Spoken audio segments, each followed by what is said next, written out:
The cosmic underestimation.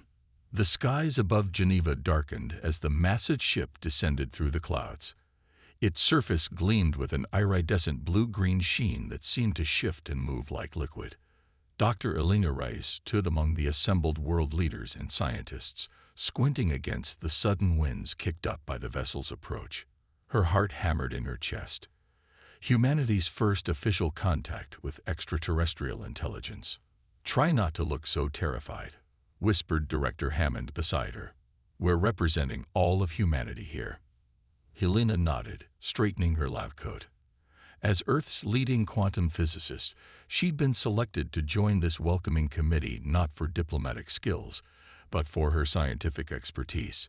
The ship settled onto the massive landing pad constructed specifically for this meeting, the metal beneath their feet vibrating with its energy field. When the delegates of the Galactic Assembly emerged, the crowd's collective breath caught. The three alien species couldn't have been more different from one another. The tallest, with 4 arms and a crystalline exoskeleton that refracted light into rainbow patterns, led the delegation.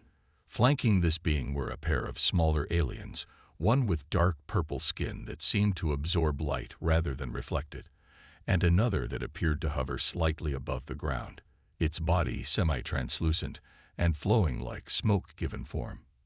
UN Secretary General Moyo stepped forward with practiced poise. "On behalf of Earth and all humanity, we welcome you to our world." The translation devices worked flawlessly, converting her words into the strange harmonic tones the assembly used for communication. The crystalline being, who introduced itself as High Observer Velax of the Tellurian Dominion, tilted its upper body in what might have been a gesture of acknowledgement. "Your message beacons were received. The Galactic Assembly has come to evaluate your species for potential inclusion in the greater cosmic community." The words were cordial enough, but Elena detected something in the alien's tone. A hint of condescension, perhaps. The formal speeches continued, full of diplomatic pleasantries, until the Assembly delegation requested a tour of Earth's finest achievements. Over the following week, humanity showcased everything from quantum computers to fusion reactors, from medical nanobots to the Mars colonies established just 15 years prior. Elena presented her own research on quantum entanglement and its applications for instantaneous communication across vast distances. Yet with each presentation, the aliens' reactions grew increasingly dismissive. "Quite rudimentary," Velax commented after touring Sioran's newest particle accelerator. "Your understanding of fundamental forces is charming in its simplicity." The purple-skinned alien, who called itself Exolith, seemed particularly unimpressed by Earth's space program. "You've barely touched your neighboring planets. The Assembly catalogues your entire system 10,000 cycles ago." By the time the formal assessment meeting arrived, Elena's initial excitement had curdled into frustration. The Assembly representatives sat across from Earth's delegation in the United Nations Hall, their postures radiating superiority. "The Galactic Assembly has reached its decision," Velax announced. "Humanity is classified as a Class 3 developing species. You will be granted observer status only. Technology exchange will be limited to non-critical advancements. Your expansion will be restricted to your home system until you demonstrate sufficient maturity." Director Hammond leaned forward. "With all due respect, we've demonstrated remarkable progress. Our quantum theories alone are derivative and limited," interrupted the smoke-like being, Human. Its voice emerged as whispered syllables from everywhere and nowhere at once. "Your species has barely existed for a geological eye blink. The youngest Assembly member evolved intelligence before your earliest ancestors left the trees." Elena couldn't contain herself any longer. "And yet we've advanced from stone tools to quantum physics in less than 10,000 years. How long did it take your civilizations?" The room fell silent. Velax's crystalline body shifted, producing a sound like wind chimes. "Your rapid development is precisely what concerns us. Unguided acceleration often leads to self-destruction. The restrictions are for your protection. The meeting concluded with terms that felt more like a parent disciplining a child than equals forming an alliance. Humanity would receive limited knowledge, limited access to cosmic trade, and strict monitoring of all technological development. The Earth delegation left the hall in stunned silence. "They're treating us like children," Elena fumed as she and Hammond walked through the UN gardens later that evening. The assembly ship glowed softly in the distance, casting an eerie light over Lake Geneva. "Worse," Hammond replied. "They're treating us like potential threats they need to contain."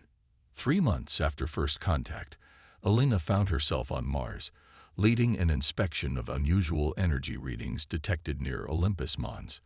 The assembly had stationed observers on Earth, but seemed less interested in humanity's modest Martian outposts. "The signals coming from beneath these rock formations," said Takashi, her geology expert, pointing to a series of seemingly natural formations. "Ground-penetrating radar shows artificial structures at least 50 meters down." Elena frowned. "That's impossible. We've only been on Mars for 2 decades. The excavation took weeks, even with the latest mining equipment. When they finally broke through into the vast chamber below, Elena's headlamp illuminated what could not, exist. A massive room filled with technology that resembled nothing human or assembly in design. The architecture featured flowing, organic curves rather than straight lines, with symbols etched into surfaces that seemed to shift when viewed directly. "This predates human presence on Mars by, well, potentially millions of years," Takashi whispered, his scanner displaying incomprehensible readings. At the center of the chamber stood a pillar of what appeared to be liquid metal, frozen in time. When Elena approached, it began to glow with a soft blue light. "Don't touch it," Takashi warned, but Elena felt drawn to the structure. When her fingers made contact with the surface, the entire chamber hummed to life.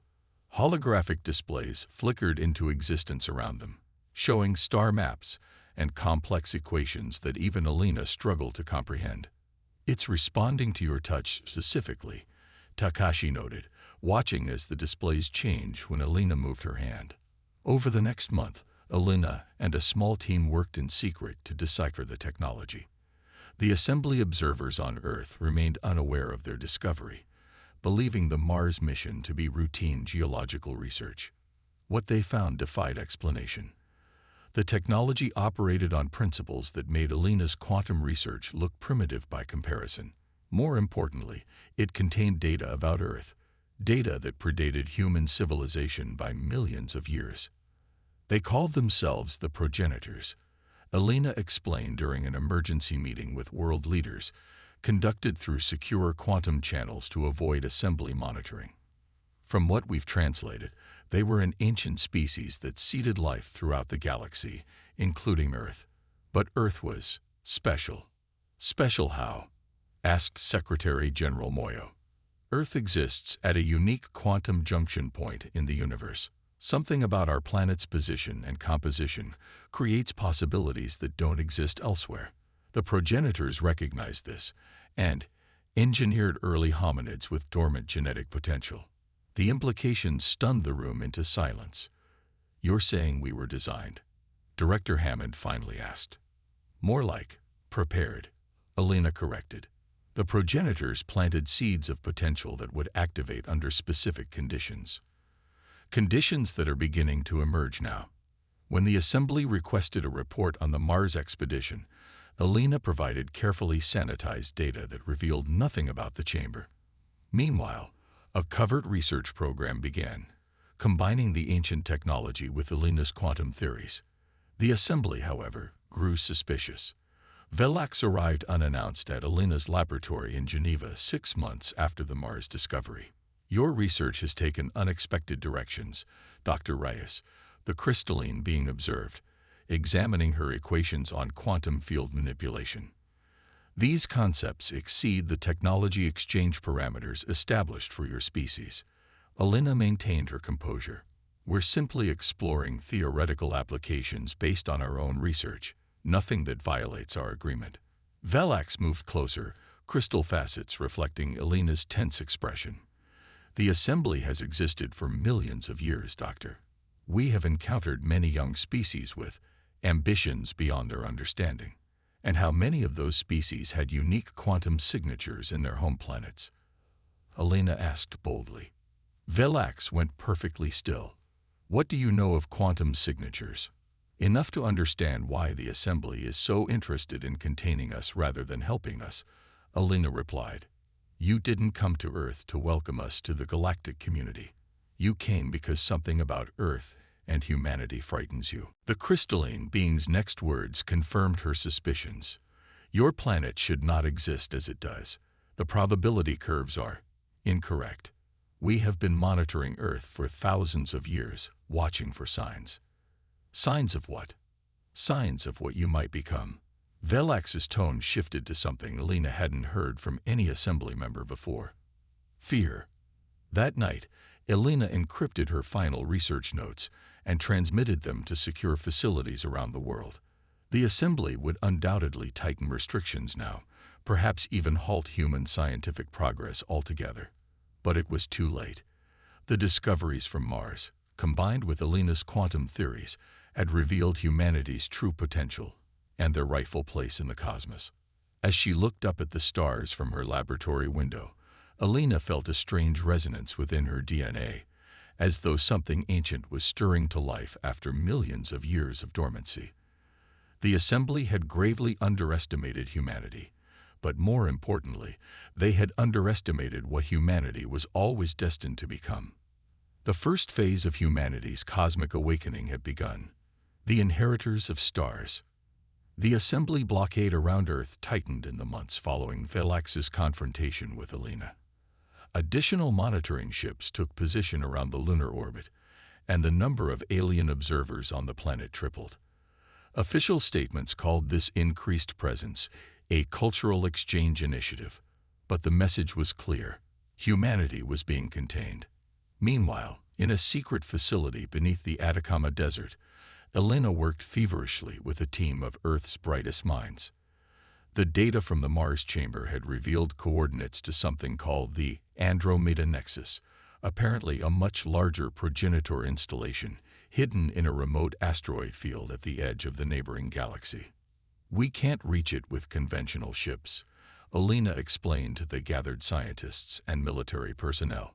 Even with our most advanced drives, it would take centuries. Admiral Chen, who headed Earth's unified defense forces, leaned forward. Then what's the point of knowing its location?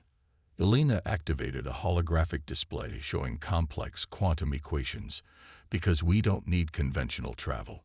The Mars chamber contained partial blueprints for something the progenitors called a fold gate. It creates a quantum tunnel between 2 points in space. A wormhole?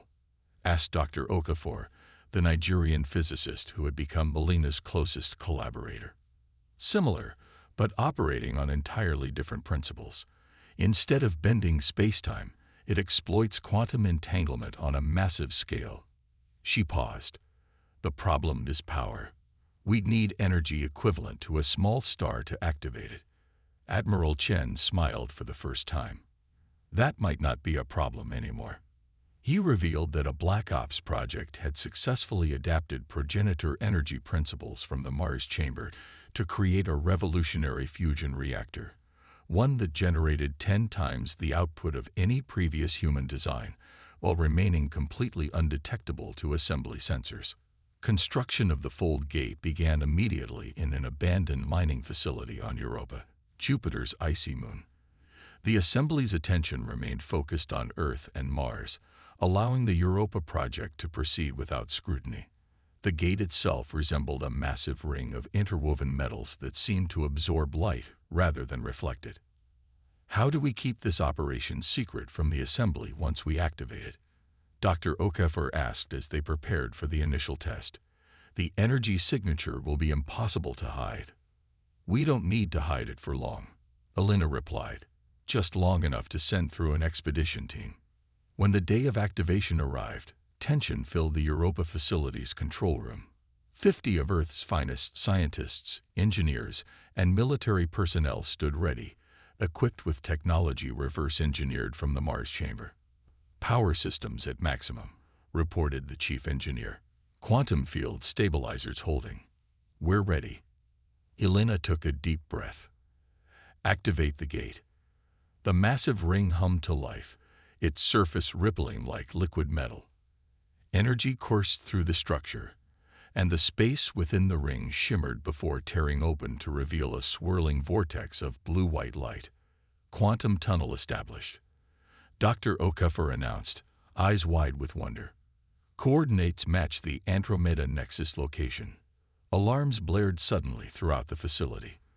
Assembly ships detected entering the Jupiter system, called out the security officer. They've changed course and are heading directly for Europa. Estimated arrival, 20 minutes.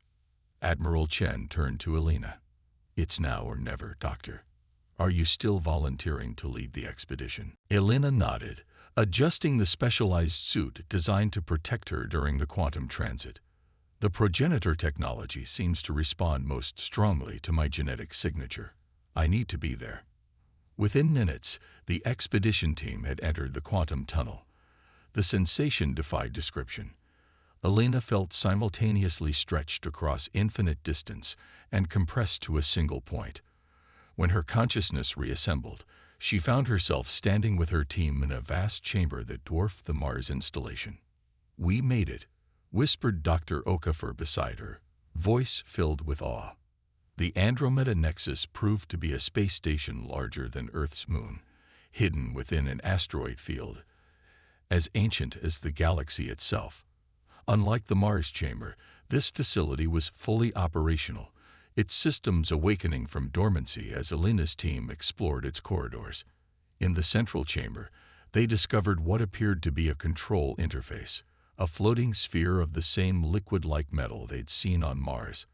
When Elena placed her hands on it, the entire station hummed with energy, and a holographic figure appeared before them. The being resembled a humanoid form composed of pure light, its features indistinct yet somehow familiar. When it spoke, the words formed directly in their minds rather than through sound. The genetic key has been recognized. Awakening protocols initiated. After 117 million cycles, the inheritors have returned. We're not the progenitors, Elena explained. We're humans, from Earth. The light being seemed to study her. You are the designated inheritors. The progenitors seeded many worlds, but Earth was chosen as the cradle for their successors. Your genetic code contains the activation sequences.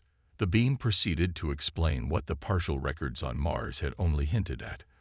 The progenitors hadn't merely disappeared. They had engineered their own evolution beyond physical form. Before ascending, they had searched for a species worthy of inheriting their legacy and responsibilities in the physical universe. Why humans? Admiral Chen asked. We're so young compared to other species. The unique quantum signature of your planet creates genetic possibilities that exist nowhere else in this galaxy, the being explained. The progenitors recognized this potential and placed dormant sequences within your evolutionary path. Sequences designed to activate when your species reached a certain technological threshold. The assembly, Elena realized suddenly. They know about this, don't they? That's why they've been containing us. The collective you call the assembly arose from worlds that were seeded but not chosen. They discovered fragments of progenitor knowledge over millions of years and built their civilization upon it. They have long suspected Earth's significance but feared confirmation. Before they could learn more, emergency communications from Europa cut through. Dr. Rice, assembly forces have seized the Fold Gate facility. They're demanding your immediate return and threatening orbital strikes against Earth if you don't comply. The light being's form pulsed. The timing is unfortunate but not unexpected. The awakening was always going to face resistance. What awakening? Elena asked urgently. The activation of your species' dormant potential. Your presence here, interfacing with this station, has initiated a quantum signal that is even now reaching Earth. The dormant genetic sequences in humanity will begin to express themselves. On screens throughout the chamber, They watched as assembly ships surrounded Earth, weapons primed. Communications from home reported strange phenomena worldwide. People displaying unprecedented cognitive abilities, intuitive understanding of complex physics, and in some cases, the ability to manipulate quantum fields directly with their minds. "We have to go back," Alina insisted. "Our people need guidance through this transition." The being seemed to consider this. "The primary fold gate has been compromised, but this station contains others. I can send you to Earth, but be warned. The assembly will perceive the awakening as an existential threat." Within hours, Alina and her team returned to Earth through a different quantum tunnel, emerging in the heart of the Himalayan mountains, where assembly monitoring was minimal. They arrived to find a world in crisis.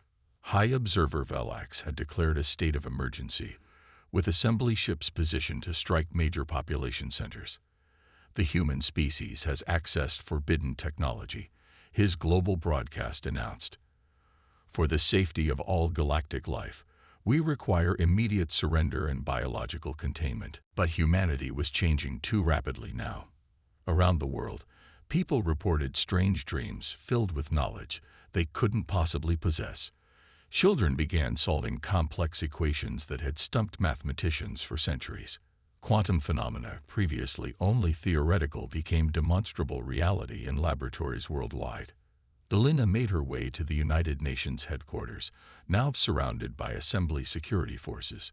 Inside, Secretary General Moyo and world leaders were being presented with surrender terms by Velax and a dozen assembly representatives. "Dr. Reyes," Velax acknowledged coldly when Alina entered the chamber, "your actions have endangered your entire species." "No," Alina replied calmly. "You endangered us by hiding the truth. We know everything now. About the progenitors, about Earth's quantum signature, about why you feared us from the beginning." Velax's crystalline body pulsed with agitation. The progenitor's plan was flawed. No single species should inherit such power. The assembly has maintained cosmic balance for millions of years. By suppressing any civilization that might challenge your authority, Alina countered. "That's not balance. It's control." The smoke-like being, Human, drifted forward. "You cannot comprehend the dangers. Already your people exhibit abilities that took our species millions of years to develop safely. Unchecked growth leads to chaos." As they argued, something remarkable happened. Humans around the world began connecting on a level beyond physical communication, a quantum consciousness emerging spontaneously as dormant neural pathways activated. In the UN chamber, the human delegates suddenly fell silent, their eyes showing new understanding. Secretary General Moyo stood, her presence somehow larger than before. "The assembly has governed through fear, fear of what might replace you. That ends today. Humanity does not seek dominance but partnership. We will take our place as the inheritors, not to rule but to guide." Velax's form vibrated with what might have been anger or fear. "You cannot be trusted with such power. You are too young, too impulsive." "That's precisely why we were chosen," Alina explained, feeling the connection to billions of minds awakening to their potential. "Our youth gives us perspective the assembly lost eons ago. The progenitors didn't want stagnant caretakers but innovative builders who could see the universe with fresh eyes." Outside, assembly weapons powered down as their operators found themselves unable to maintain targeting locks. Quantum fields around Earth shifted, not through human technology, but through the collective will of an awakening species. "What is happening?" demanded Xolith, the purple-skinned alien who had once dismissed human achievements so casually. "Humanity is claiming its birthright," Alina answered. "Not as conquerors, but as what we were always meant to be. Bridges between what is and what could be." In the days that followed, a new equilibrium emerged. The assembly reluctantly recognized Earth's special status, not as a subject world, but as the legitimate inheritor of the progenitor legacy. Human representatives, their minds now capable of processing information at unprecedented speeds, began reviewing assembly protocols and laws that had remained unchanged for millions of years. Elena found herself standing with Valax on an observation platform orbiting Earth, watching the planet gleam below them. "We feared this day for so long," the crystalline being admitted. "Our oldest prophecies spoke of the inheritor's return. And now that we're here," Elena asked, "now we must adapt, as all living things must. Perhaps it is time for the universe to change." Velax's tone carried reluctant respect. "Your species accomplished in decades what took others millennia." Elena smiled. "That's the gift the progenitors gave us. Not just power, but perspective. We see possibilities where others see only what has always been." As night fell across the planet below, millions of humans looked up at the stars with new understanding. They were no longer just inhabitants of a single world, but guardians of a legacy as old as the galaxies themselves. The species once dismissed as primitive dirtwalkers had reclaimed their cosmic inheritance, ready to write the next chapter in the grand story of consciousness. In quantum frequencies invisible to conventional observation, ancient systems long dormant throughout the universe began to activate, responding to humanity's awakening. The progenitor's grand design, millions of years in the making, had finally come to fruition. The inheritors had taken their first steps into a much larger cosmos, not as supplicants seeking admission, but as the rightful heirs returning home.